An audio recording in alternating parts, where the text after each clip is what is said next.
The new channel.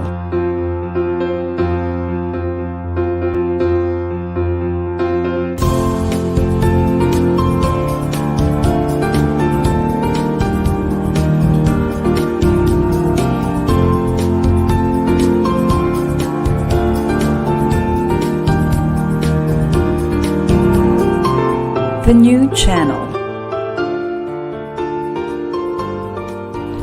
Hashtag TNC Now.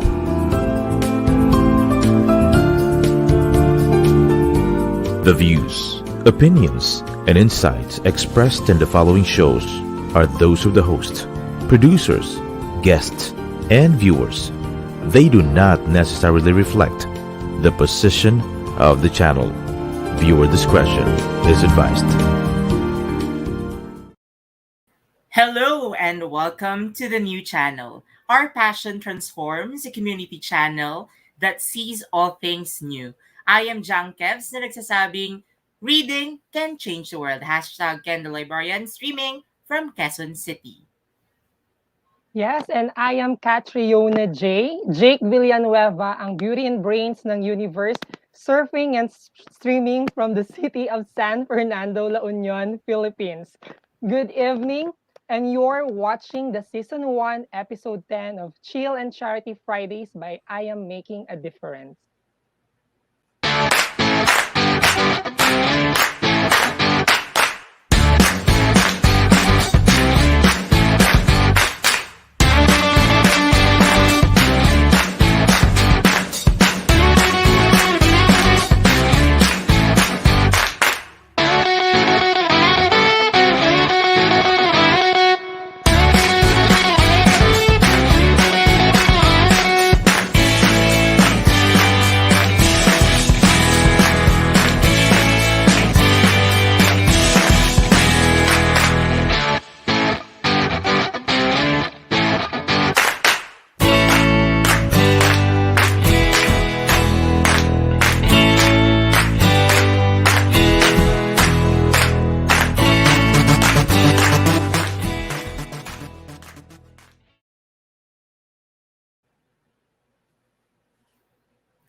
Happy Friday, Cheat Chatters! Happy Friday, everyone! Great things start from small beginnings. And so today or tonight, wherever you are, we can all make a difference. Whatever time zones you have, we start by simply believing that you and I, no matter how big or small you are, we can all make a difference. Yes, charity begins at home and extends to the communities beyond our walls. Cheers and welcome to the 10th episode of Chill and Charity Fridays by I Am Making a Difference, or simply Chicha Fridays by I Am Mad on TNC, where we talk about love, living, learning, and of course, the magic of volunteerism. And at Chicha Fridays, we believe in the power of the simplest smiles that can lighten the mood and the smallest acts of kindness that can brighten the world. Let's do good, feel good, and talk good. And for those who have just tuned in, join us every Friday at 6:30 p.m. Philippine Standard Time as we make the start of your every weekend lighter and lovelier with civic engagement conversations that go far beyond politics and chismis. And you're watching Chicha Fridays by I Am Mad para sa masayang bayanihan, chill na talakayan, charity at kulitan. Cheat Chatters, Catriona J. Mad ka na ba? Mad na! Mad na! Ayan. So, Yan. okay, as you can see, the new channel want to greet you 50 days before Christmas. So we have our countdown for Yay! Christmas. So malapit na po tayo. 50 days. Okay. Yes, so with that, thank you very much, Tita Apple Esplana Manansala, the Chief Executive Producer of TNC, and her production and technical team, I Am Mad Content Creators, Ruth, Mako, Wino, Oyam, Sarah, and the rest of our J's, madmates, volunteers, and friends all around the world. Madlang viewers, listeners, our chit chatters, we encourage you to share this live stream, comment, right? Any message or questions that you have, reactions, shout outs, and let's talk all about those things. And at the same time, tell us where you are watching from. Yes, and before anything else, Kevin, just a quick update on our Vida Escuela Year 2 fundraising implementation. So 36 schools beneficiaries have fully completed their implementation, while 5 have implemented it but with pending documentation, and the remaining 5 still have to start the implementation. And this week, we received our documentation from Mabulo Elementary School in San Fernando, Sibuyan Island, Romblon. Vida Escuela was able to assist the 340 pupils and 15 Mabulo teachers by providing them with 60 reams of bond papers and some books courtesy of our partner Magbasa Tayo movement by our very own J'ang Kevs to help them in their module creation for learners. Yes naman, Madjang Kem. Okay, so through our collective efforts, we are able to provide 60 learning kits also to the students of Magsaysay Elementary School in Hipapad, Eastern Samar, including some materials for their school repair. So I will just take this opportunity, thank you very much for IAMAD. And to all our givers that we receive the materials and bond papers to Mabulo Elementary School in San Fernando, Romblon. For updates on the actual proceeds and implementations, check out bit.ly/bedatracker or visit our Facebook page at fb.com/I am making a difference for more details. Again, with hearts of full thanksgiving and for the nth time, from the bottom of our hearts, from Vida Escuela, core team, and from all of us at I Am Mad, making a difference, we say, madaming salamat po to our partners, donors, including our partner, the new channel, our volunteers and friends, and you are all part of this success. To God all be the glory.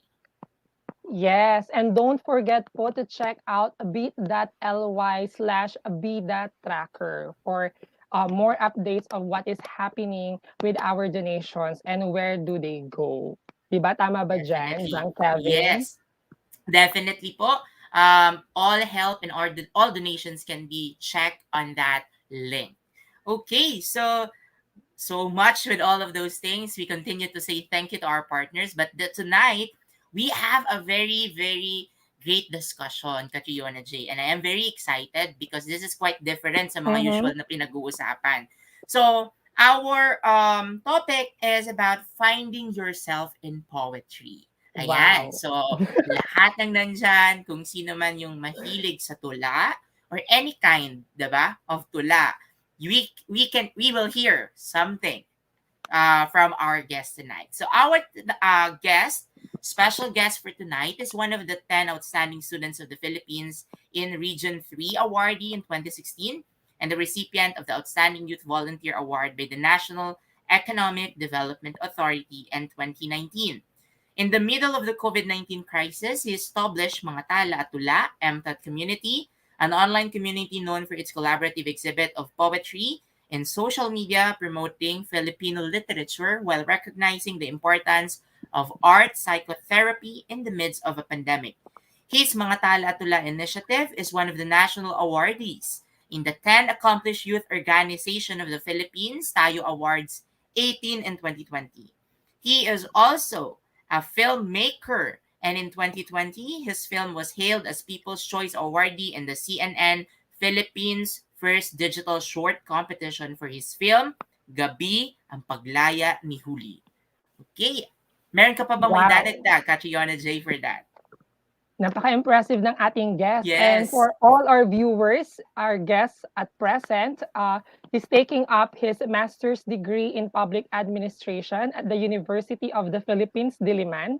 He works at the office of the Undersecretary for Administration of the Department of Education as a Senior Technical Writer 3, a trainer of campus journalism, and a storyteller at Adorna House Publishing.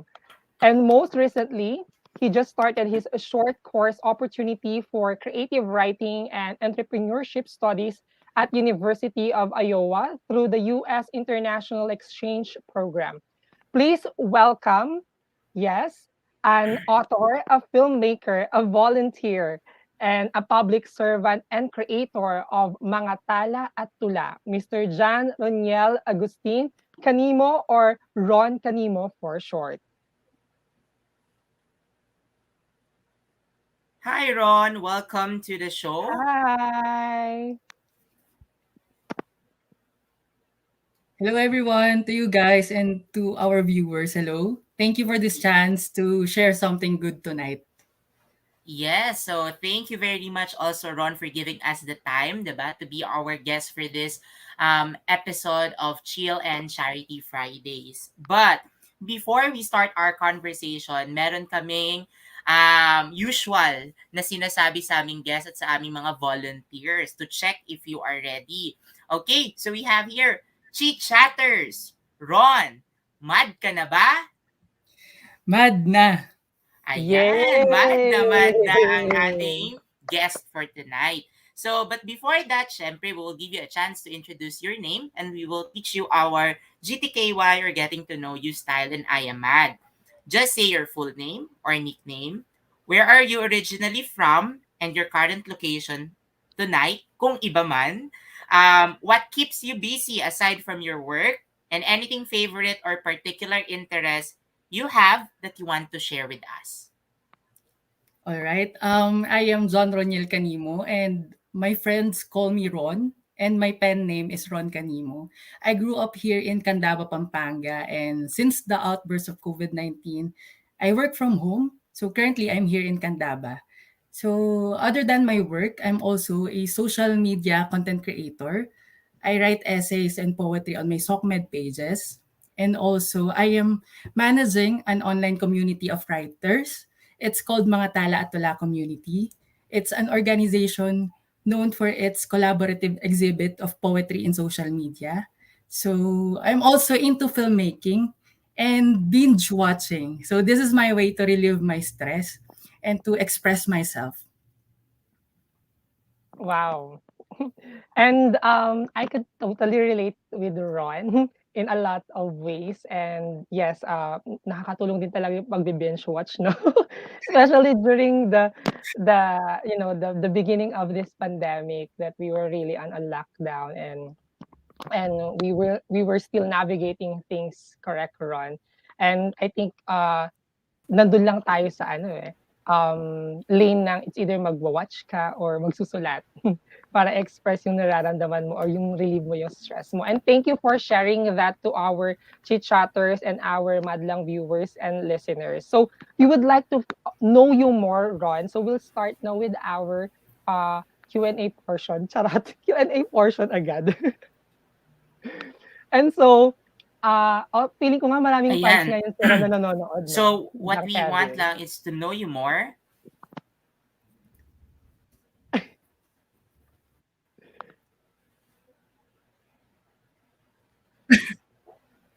Ayan.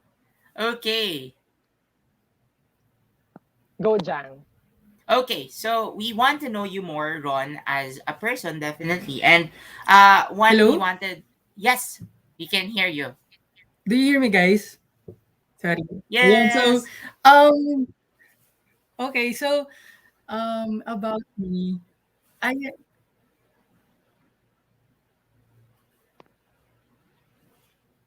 yeah, so sorry.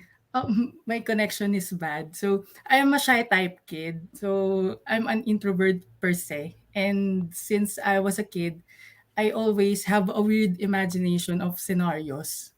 I create stories in mind of how a dog can fly or how my elementary teacher reacts on my blue hair.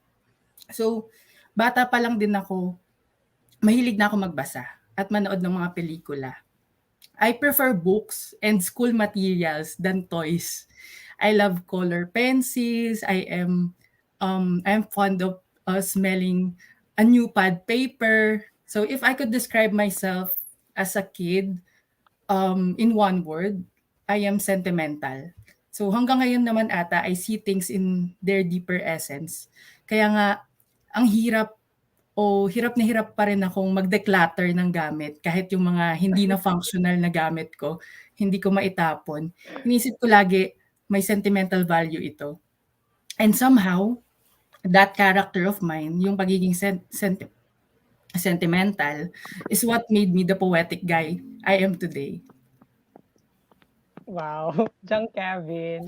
Um, medyo nakarelate ulit ako sa pagiging sentimental when it comes to not throwing things, especially yung mga old notes ko before. Ay, andito pa siya since elementary at naka-box lang. So, I think we can get inspirations from there kasi. And look how Ron transitioned from that boy na sinabi niya na dinescribe niya into becoming the person that who he is now, of course, as a poet and as a writer. And of course, as a filmmaker, kasi andun yung field of interest din niya. So Ron, let's talk about your advocacy. Since na-mention mo na rin to kanina, and it was also introduced to our chit-chatters. So what was your very first volunteering experience? And tell us about, which is I'm very interested, by the way, tell us about mga tala at tula, and when and how did it start, and what or who was your inspiration in doing this, and your ultimate goal for this advocacy? Okay. My very first volunteering experience is when I was in college. It's a tragic and beautiful story, as I recall it. So I was rejected by two publications and three organizations in my university. So I was so broken-hearted freshman that time.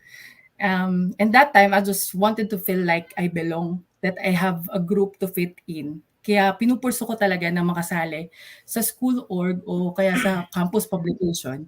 Pero na-reject ako, sad. So yeah, April 2013, after rejections, may sinalihan akong summer workshop. It's Gintong Pandayan of Giginto Scholars Association or GSA. I met Mhm. a lot of volunteers there. Yung trainer namin, mga facilitator, yung organizers mismo ng event, ay mga youth volunteers. So, I joined as one of the workshoppers that year. Pero nung sumunod na taon, nag-volunteer na rin ako as one of their facilitators. Then a Yeah. year after, naging head teacher na ako ng communication arts. Then yearly until now, volunteer pa rin nila ako as judge, speaker, and trainer para sa iba't ibang projects nila. GSA opened my heart to volunteerism until I founded the Bulso Journalism Society, Ikaw ang Gawa Project, and now mga Tala at Tula Community. So speaking of mga Tala at Tula Community, this online organization just started last year. So the idea to come up with an online group is from my personal blog in Facebook. It's mga Tala at Tula. It's a poetry page where I publish my essays and poems since the beginning of the nationwide lockdown. So from 1,000 followers, it became huge eventually.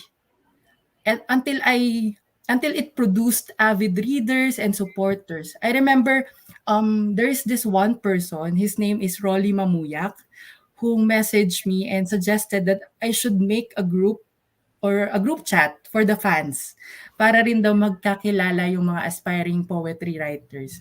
So ayun, we first made the group chat, then eventually I created the Facebook group. From 15 members, that group is now has 100,000 members who are active in sharing their poetry pieces and creative articles with other members. Ayun. Yeah, that's a good story, no? Na-amaze ako sa 100,000. Yeah. God. Actually, I am following mga tala-tula kasi even my friends are sharing it. So, and then when I saw it, yun nga, nasama sa tayo, and then Mm-mm. sa mga posts ni Ron, I saw it. Sabi ko, talagang it changes a lot of lives through those stories, Yeah. through those poems, through those words, actually. So, to go with that path of questioning is, we know poetry or literature are general forms as an important part of our education. But how does it fit into our everyday life? Kasi hindi naman lahat has that parang hindi man lahat fan, 'di ba, ng tula or anything. But Correct. how can we share it to other people on our daily life? And what insight can you share with us about it? Especially your experiences in this community.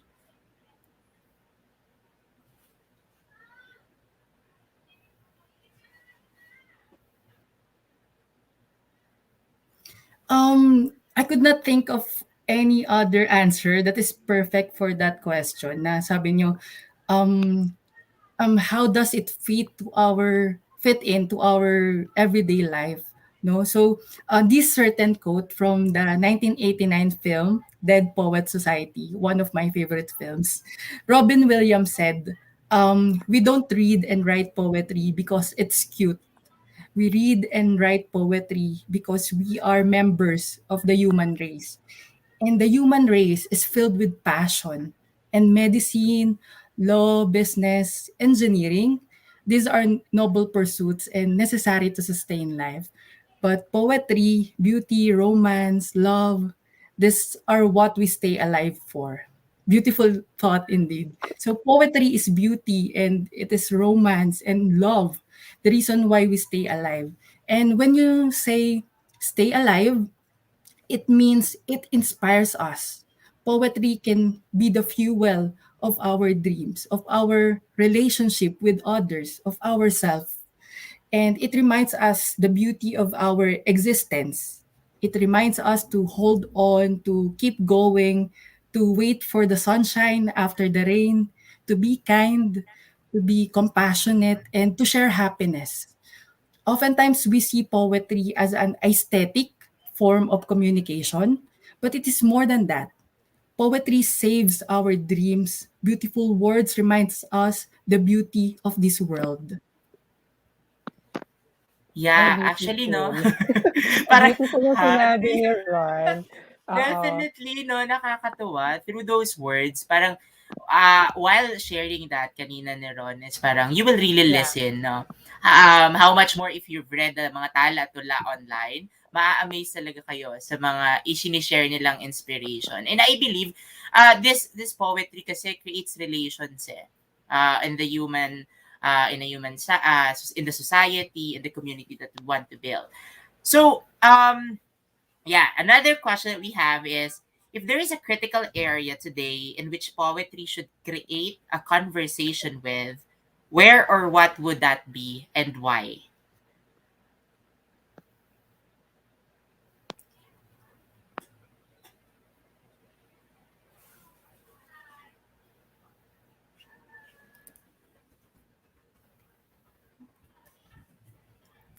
Um, Poetry can be our tool to express our emotions and to turn our pain into something beautiful. So, I oftenly urge people to write about mental health, which is one of the issues that this generation is facing. Write about hope, about love and healing, so people could be reminded and felt the serenity of life. Reality has been too hard on us, especially in this time of health crisis. So our mental health should be protected at all costs. And I think poetry can help us with that. Wow, that's again another beautiful answer from our guest, Jang Kevin. And as he mentioned nga, di ba, reality has been too harsh sa atin. And I guess that's really what is happening now. That's why we really have to look after our mental health. And at the same time, this field, nag ano to nag-evolve man siya in forms, in how it is being transferred or being communicated in different platforms, pero yung core ng poetry would always be there, which is to inspire us. So napakaganda naman talaga nun. And last question natin for our guest for tonight, using uh, words to inspire that are intertwined with ideas and emotions is a true talent.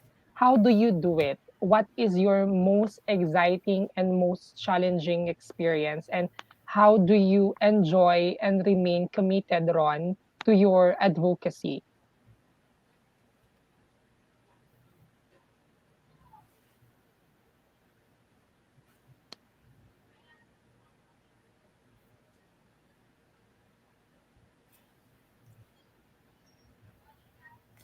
Um, a way for me to vent and a way for me to heal is to write what I am feeling, to allow my feelings to materialize in a different way, to give credence in a way that I was unable to. So this action reminds me that there are people out there who feel the same way. They need a voice. They need someone who will speak for them. For me, that's the most exciting and challenging experience at the same time on how I make my writing relatable to others. That's also my biggest happiness when people are encouraged to be honest with themselves and eventually ignite hope in their hearts. So, yeah, I enjoy writing because I'm doing this for myself and to help others as well. And that's kept me going. Yeah, that's a great answers, no, from all those questions. We are really Yes. not actually learning, but we are inspired with those And words coming and from and Sha. we're like we're chewing everything that you're Yeah. saying actually. Actually, that's it. That's another, no? Kaya parang, pati ako parang nade-delay ako ng kaunti kasi ninanamnam ko pa yung bawat Yeah, sinasabi definitely. ni Ron. Yeah. So, but Tapos def ida-digest na daw. Oo, that's another, no? Pero sa totoo lang, it's really inspiring because nowadays, parang hindi na siya usual. Di ba? May mga umuso before, the spoken poetry, but the format, katulad ng sinabi ni Catriona J, has been changing. But again, the mission, the purpose is still there to inspire people, no? Um, Now, Ron, and actually, ang dami pa namin gustong itanong. It's just that we don't have enough time. But any final message to our chit-chatters or anything you want to promote to your programs, to your community, and where to follow and contact you?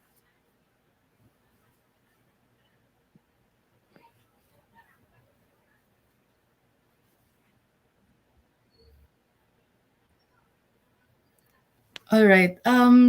Before I just wanted to write for myself, but eventually I have found a deeper purpose on it.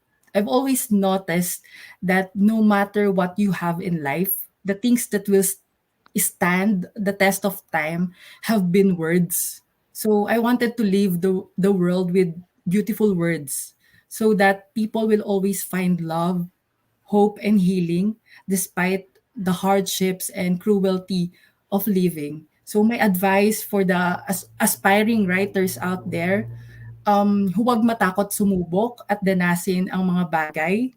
Experience love, experience heartbreaks, accept hardships, feel the ocean breeze, watch sunset, fight injustice, watch films, listen to music, read and read and read. Tandaan natin na lahat ng mararamdaman at mararanasan natin sa kasalukuyan, yan yung magiging laman ng susunod nating tula o susunod nating kwento.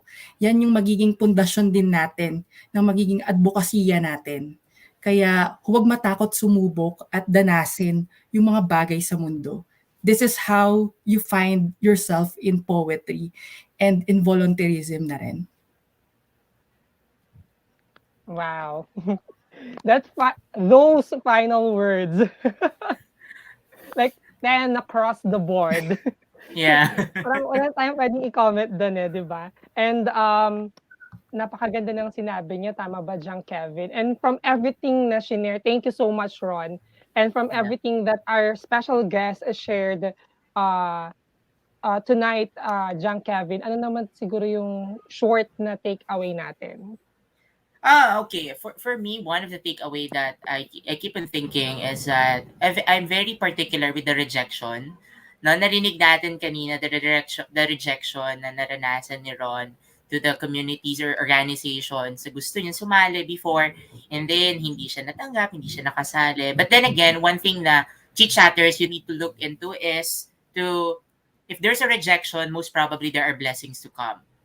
Not only blessings but also opportunities will open. So always remember that. And with the story of our special guest, that is proven that opportunities will came, opportunities will open. Just try and try. Yes. Ang ganda talaga ng sharings talaga ni Ron. And just to Neuron. make this fast also na take away ko kasi hindi ko palalampasin 'to.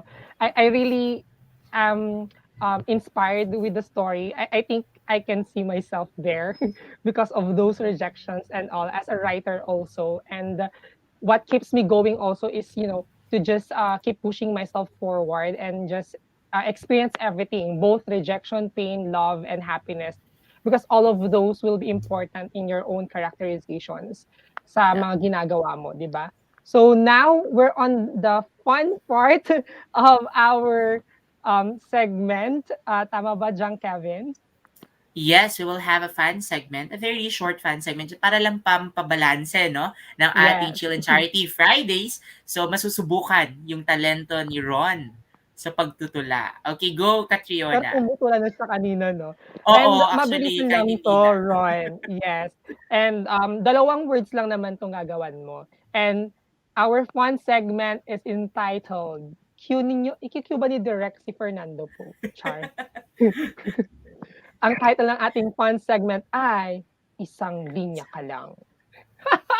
Oh my So God. basically gagawa ng one-liner poetry 'tong si Ron, and, based sa mga sasabihin nating words, tama, John Yeah, Kevin? So ibigay mo kayang-kaya. na ang first word. Oh my God. Okay, unang word is bayan.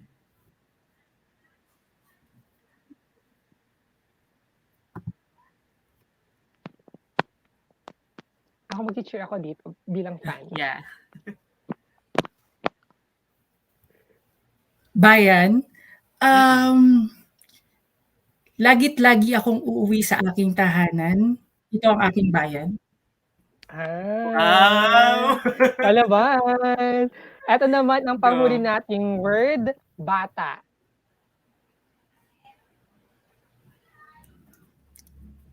Sorry, bata. Bata, yes.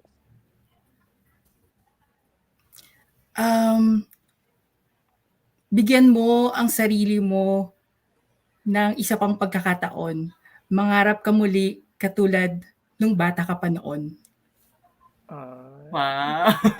I'll give Oh, di ba? myself a chance, oo, heart to Yeah, heart. on the spot On the poetry, spot no? 'to. Oh my Yeah, you can gosh, thank really you so feel much. the passion. Thank you very much, Ron, for your sharing of your story, of your community, and with your advocacy. So, maraming salamat sa pagsali sa amin sa gabing ito.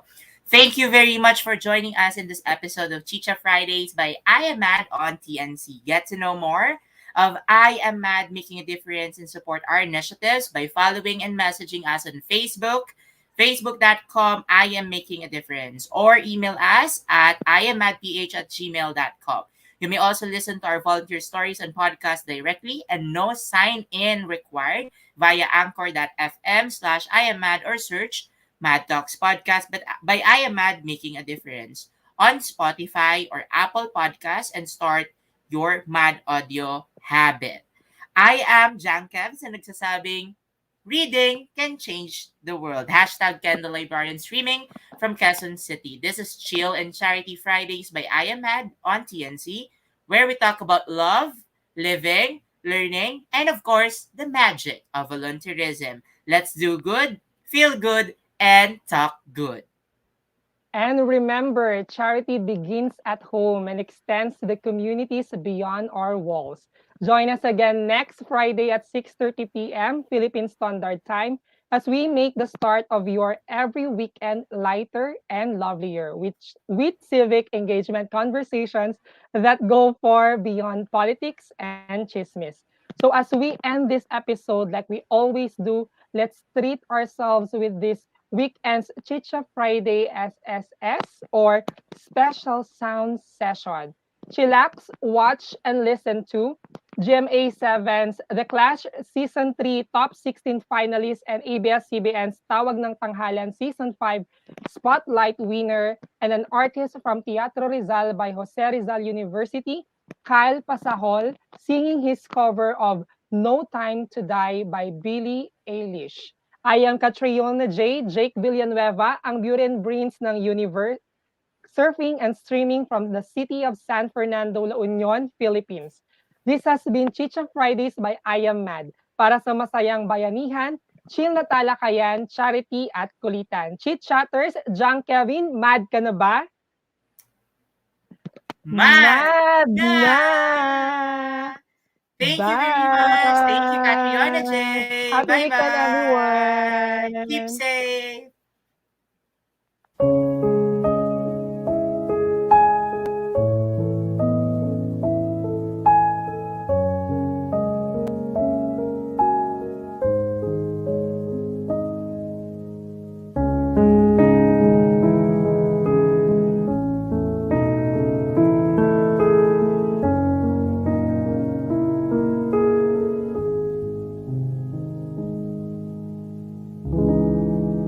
I should have known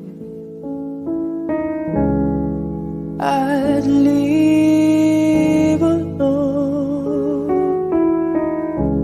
Just goes to show that the blood you bleed is just the blood you owe.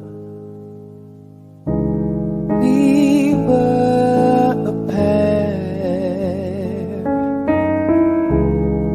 but I saw you there. Too much to bear. You were my life, but life is far away from fair.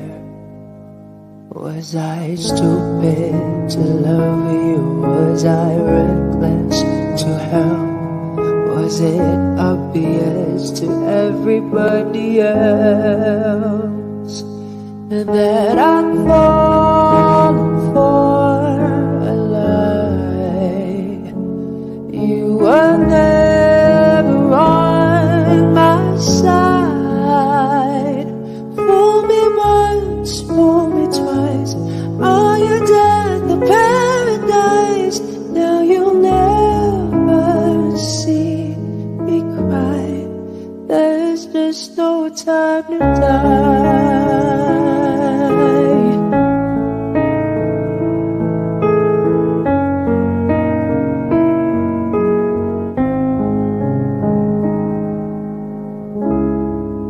I let it burn. You're no longer my concern. Faces from my past return. Another lesson yet to learn, that I'd fallen for a lie. You were never on my side. Fool me once, fool me twice. Are you dead for paradise? Now you'll never see me cry. There's just no time to die.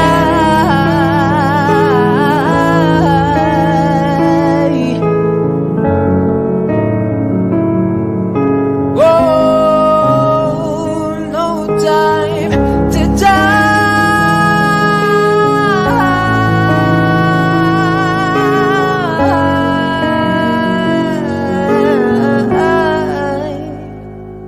Fool me once, fool me twice. Are you dead of paradise? Now you'll never see me cry. There's just no time to die.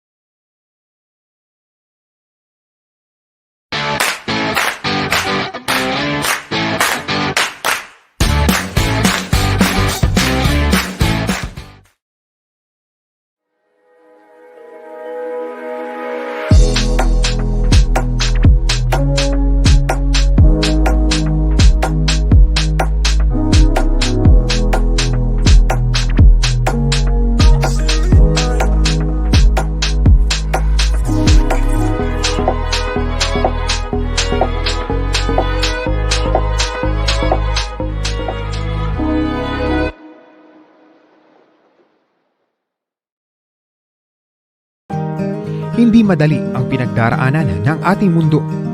Hindi madali ang pinagdaraanan ng bawat Pilipino. Hindi madali ang humugot ng pag-asa sa panahong lubhang na kababahala. Ngunit sa kabila ng lahat, piliin mo pa rin na ang mga mata ay imulat. Piliin mo pa rin na ang kapwa ay sabay na iangat. Magbahagi ng tulong na nararapat. Hindi madali ang lahat. Ngunit anuman ang pinagdaraanan, nasa kamay at puso mo kung paano malalampasan. Maging bida para sa iba. Maging bida para sa isa't isa. Maging bida sa pagbibigay ng pag-asa. Maging bida sa pagbibigay ng pag-asa.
Have you been dreaming of launching your own podcast but don't know how and where to start? Let ValuePod Productions podcast editing and management services help you effortlessly launch, syndicate, and grow your podcast. Message us at facebook.com/ValuePodProductions. ValuePod Productions podcast editing and management services, humanizing personal connections through podcasting.